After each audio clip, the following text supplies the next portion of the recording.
Today on Blue 58, the Packers drew headlines for spending big on edge rushers last spring, but they've invested almost as heavily over the years in their defensive backfield. Today, we're going to explore why that actually might have been the smarter play last year, even though it might not be sustainable. Blue 58! Hello and welcome to another episode of Blue 58, the one and only podcast of thepowersweep.com. I am your host, John Meerdink, happy to be with you here for another episode. Link-heavy episode today. You're going to want to be checking your show notes on your listening device of choice. Otherwise, just look for us on social media. You'll be able to find the show notes there. The Packers are talking about racial justice again after the shooting of Jacob Blake in Kenosha. Wanted to touch on this briefly because I thought they actually said some really good things. Matt LaFleur, Monday morning after practice, said this. He met with the leadership team and then, quote, "I wanted to get our guys' perspective and float around some ideas about how we can make a difference and use our platform. Things have to change. Social injustice, police brutality, antiquated laws. We have to bring awareness to everyone that Black Lives Matter," end quote. Aaron Rodgers, one of the players on that leadership council, also spoke on Monday. He had some good things to say, too. Here is one of them. Quote, "I think the governor and folks at the Capitol need to take a hard look at some of those systems that are in place. I know a ton of police officers. A lot of them have traveled with us over the years. I've been pulled over a couple of times and had nice interactions, which aren't the norm for all the guys on the squad. One action by a cop doesn't mean that every cop is unfit for duty or is a racist, but it gives them a bad name and a bad look. I hope there are cops who can speak out as we're speaking out about these things and can be disgusted at this unfortunate norm," end quote. A lot of good to unpack in both of those things. I think the thrust of Rodgers' message is really the best. His experience with police is not the norm for all the guys on the squad. 70% of the players on the Packers right now, give or take a little bit, are black. And as we know, I think it's beyond arguing that black people in the United States have a different experience with police than white people. And it seems like Matt LaFleur is doing a really good job of listening to his players, or, put it differently, listening to his employees, because I think what Matt LaFleur is doing here is just being a good boss. If there's something that 70% of your employees care about deeply, even maybe less than that, maybe 50% of your employees care about deeply, it's a good idea for you to listen in and take some action about that. Now, some of the responses to what these guys have said has been fairly predictable. Stick to sports. They don't have to do that if they're asked. Nobody cares about your opinion.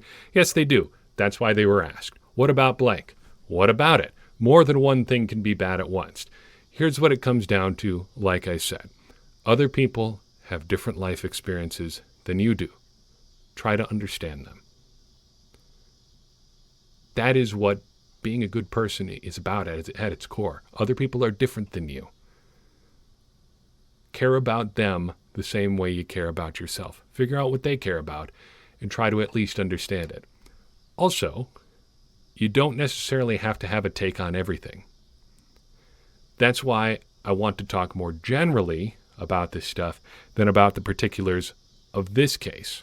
As many people have pointed out, not all the facts about this case have come out. I don't think that changes the base fact that Jacob Blake shouldn't have been shot not to death, but shot in front of his kids. But that is a different discussion for a different day. So, in light of that, though it's not comprehensive by any means, I would continue to steer you back to the resource page that we put together on race in the NFL. This is not intended, again, to be a broad-based discussion about race in America. This is not the podcast for that, and I am not the host.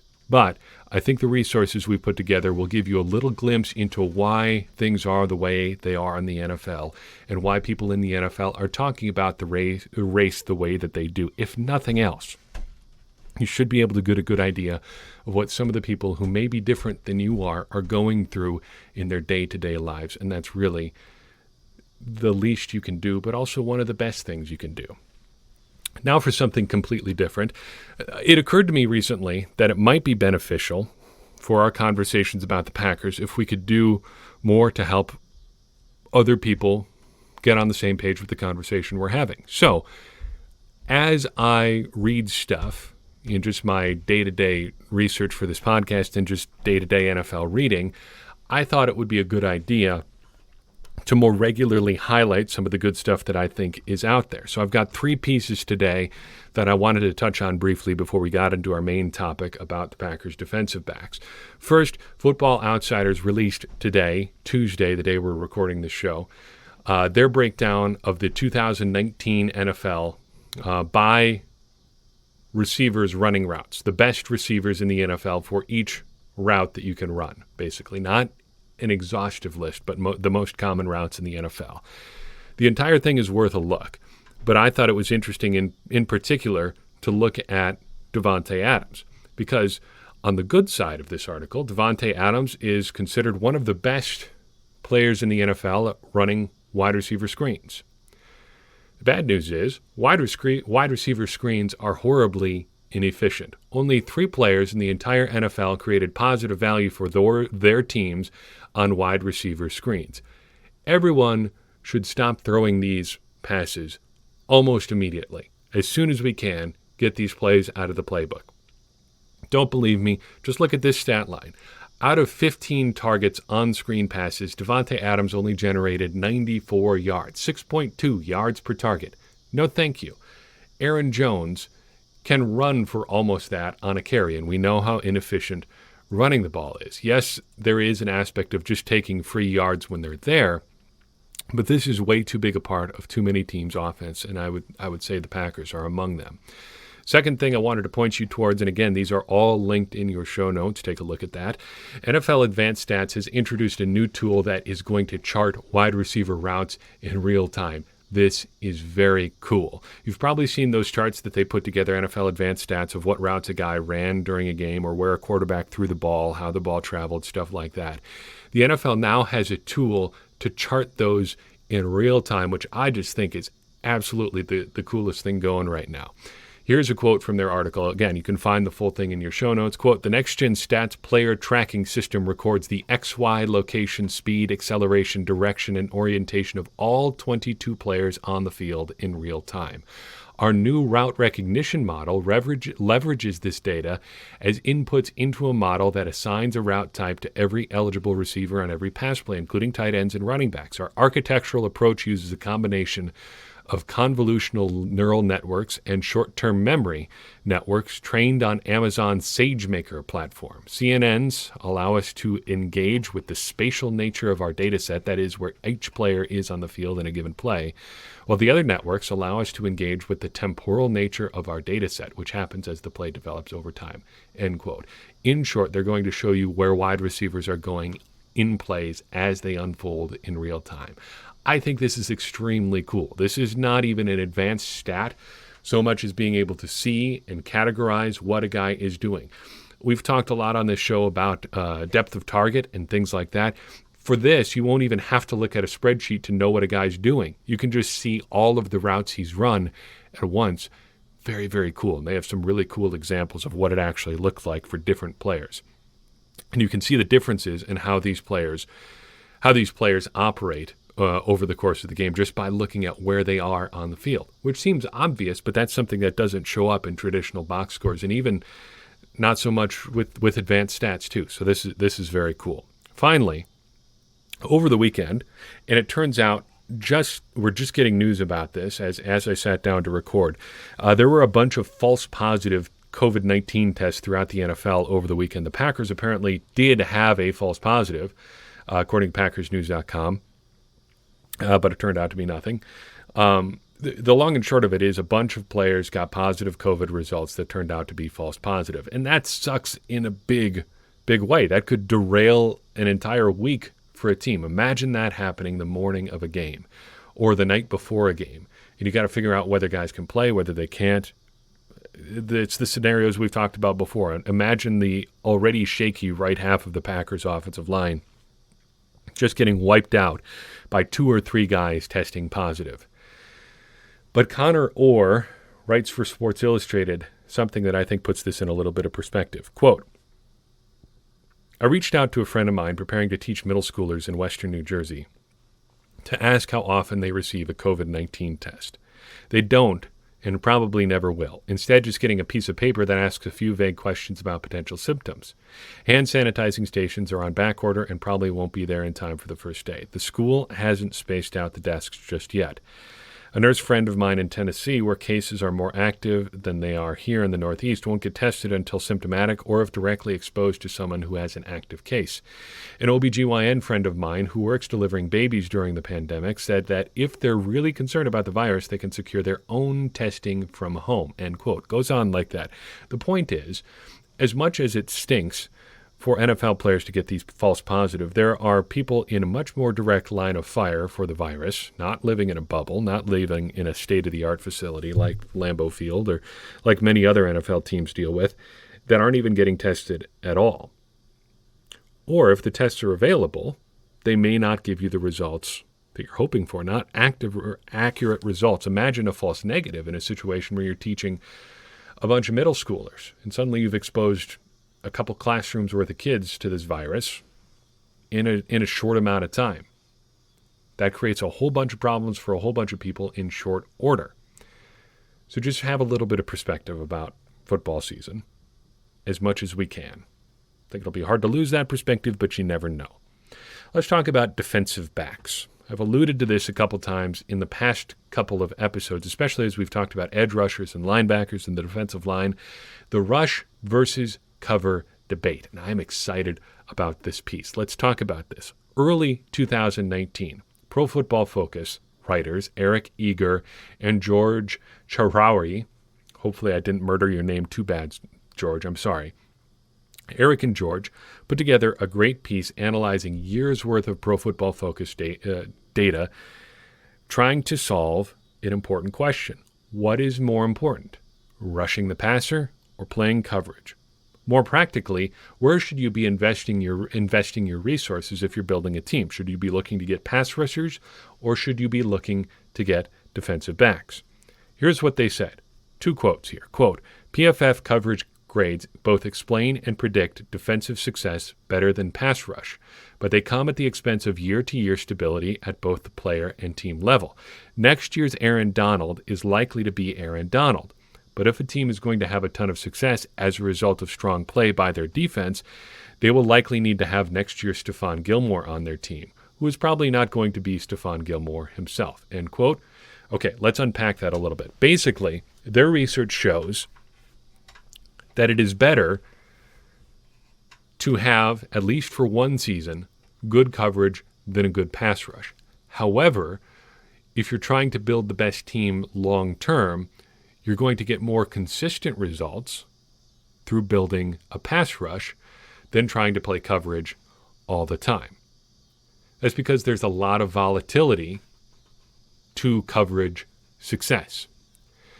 There's more to it than that, though, as the second quote will explain. Quote, however, this research falls short of saying if you invest heavily in great secondary play, you will have a great defense for a few reasons. First, we're not as good as we'd like to be yet at reliably identifying year to year who great coverage players are, as demonstrated by the stability analysis we've done. Coverage players who grade out well one year are more likely to grade well the next year than those who do not, but the uncertainty is substantial. Secondly, and likely more importantly, your defensive success is largely a function of the offenses and more specifically the quarterbacks your team faces, something it has little control over even when sound personnel and scheme decisions are made.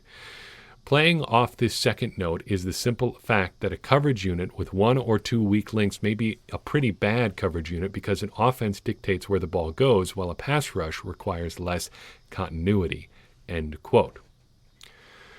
So what does that mean for the Packers? At a base level, I think it says some good things about the way the Packers have constructed their team, and it says a lot about why the Packers' defense improved last year. So if we accept as a fact that a single-year sample might show that it's better to have good coverage than good pass rush, you can see why the Packers might have had a good defense last year more because of their coverage than their pass rush. The Packers' secondary last year was remarkably healthy. They got basically full seasons from their four best players, their four players they used the most. Kevin King missed a little bit of time. Darnell Savage missed a little bit of time. But other than that, it was pretty healthy. They got full seasons from Jair Alexander and Adrian Amos. Tramon Williams was available all season long, so was Chandon Sullivan. The Packers had a lot of good bodies to throw out there.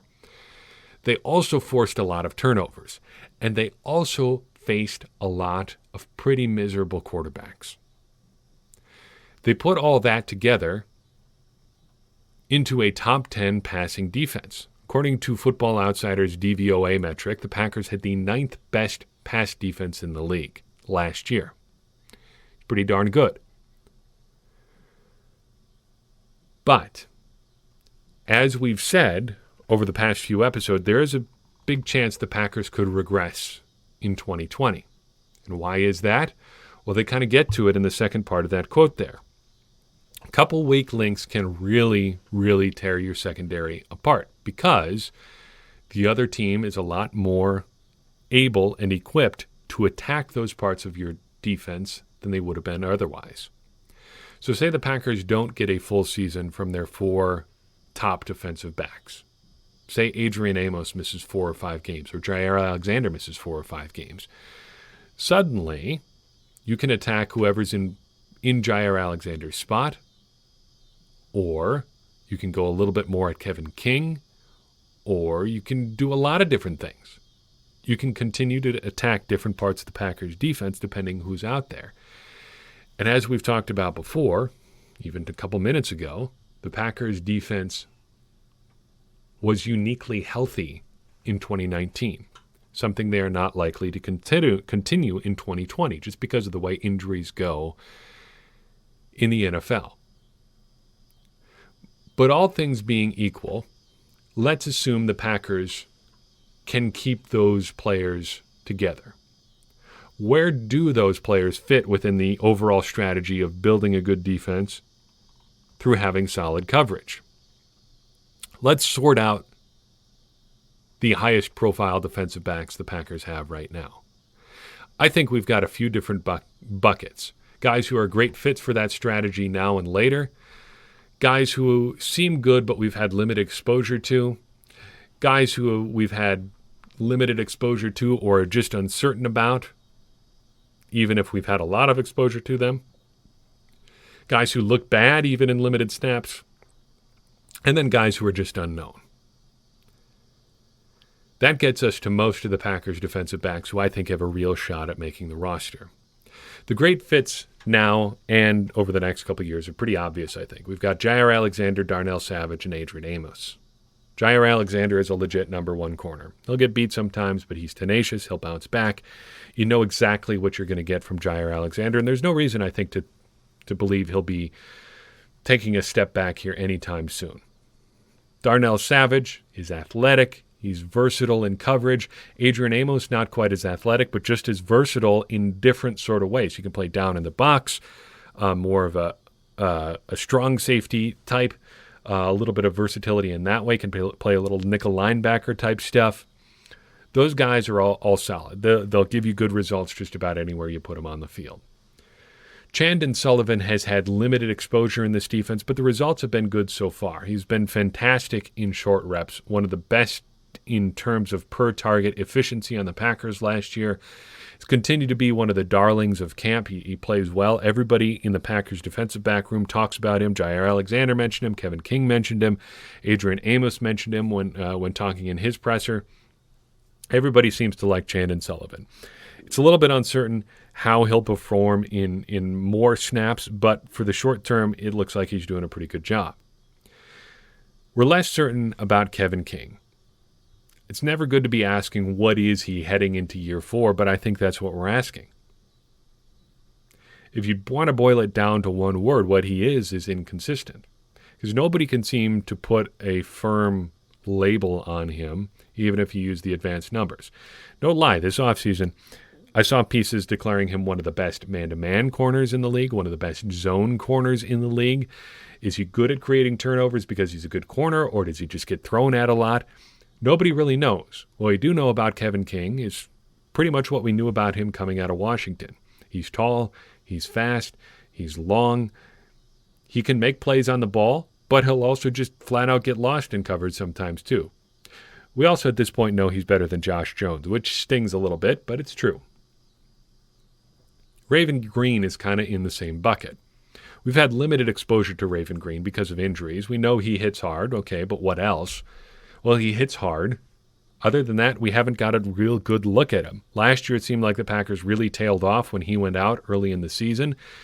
But that was a pretty small sample size. Maybe they were just beating up on bad quarterbacks again. The flip side of that coin is guys who look bad in limited exposure.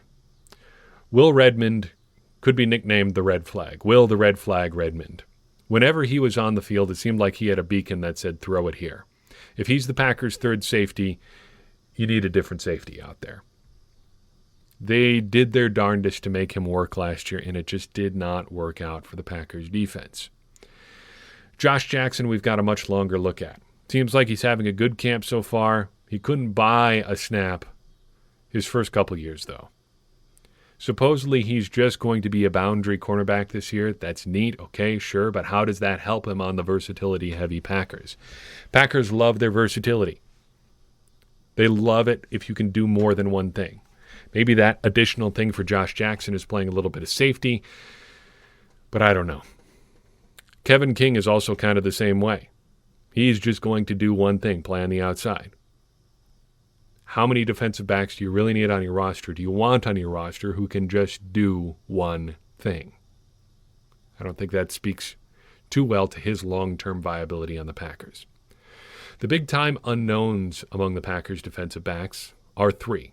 Now, there's more than this, but I think these are the three with the most realistic shots at making the roster. Kadar Holman spent the whole year last year on the active roster. He's fast as heck, but what else? He'll do special teams for you. Great. We don't know much about him on defense.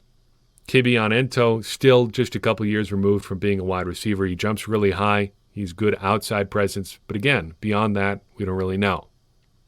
Stanford Samuels, an undrafted free agent from Florida State this year. He ran bad at the combine and fell in the draft, fell all the way out of the draft as a result. Seems to have good ball skills. He's making some plays in camp so far, but again, a pretty big unknown. Does all this add up to the data-beating group of Packers defensive backs that's going to defy the trend and be stable from year to year? I don't think we know yet, and it's going to depend a lot on who can stay healthy here. What does concern me a little bit here is the lack of depth, especially at corner. The Packers have Jair Alexander, and beyond that, it's Kevin King, the question mark, and Chandon Sullivan. Good in short reps. We don't know longer term. Tramon Williams has been a little bit ambivalent about whether or not he even wants to play this year. I think the Packers could probably change his mind. Things have moved around a little bit with the Kenny Clark contract, but if we're just looking at this year, it might be worth a shot. And if it comes down to Tramon Williams or, say, another backup tackle, that's a really tough call to make. I lean maybe a little bit more Williams because I think you can get by trying to make a right tackle just for a couple of games. And plus, you've got Alex Light, you've got Billy Turner, you've got even Rick Wagner there. You've got options at least. The Packers seem to have less depth at cornerback. Maybe worth exploring. At least take a look. And I'm sure the Packers, that's not news to the Packers, but it'd be the position that I come down on. But there's your rush versus cover discussion. What are your takes on that? Do you think you should invest more in pass rush or in coverage? Are you convinced by the data? Are you less convinced by the data? I don't know if I come down on either side just yet, but I think this discussion is interesting, and I'm eager for there to be more data about this and more discussion about it because I think it does have big implications for how you build your roster. The Packers have done a little bit of both so far. What are their results going to be in year 2 of the really investing in defense era? We'll find out here in just a couple of weeks. That's all I've got for you on this episode. Do appreciate you listening in. Thank you so much for your time. I appreciate everybody who takes the time to download and listen in here. Download numbers are looking really good lately, so thank you very much for that. We've picked up some new Patreon supporters, too. Got some more content coming out there for you this week, so if you are supporting us on Patreon, thank you very much, and look out for that. If you're not, consider doing that. It helps us keep all the lights on here, keep everything going, and it shows you value, what we do here. And plus, it gets you a little access to some additional content, too. So that's never a bad thing as well. If that is of interest to you, check out your links in your show notes. You can find out how to donate, support there, and all that good stuff. If not, if you want to support this show a different way, one of the best ways you can do that is just by telling someone who might benefit from this show to give us a listen. That's going to keep this conversation around the Packers going and ultimately achieve our goal of helping everybody become smarter Packers fans. Because as I always say, smarter Packers fans are better Packers fans, and better Packers fans are what we all want to be. I'm your host, John Meerdink. We'll see you next time on Blue 58.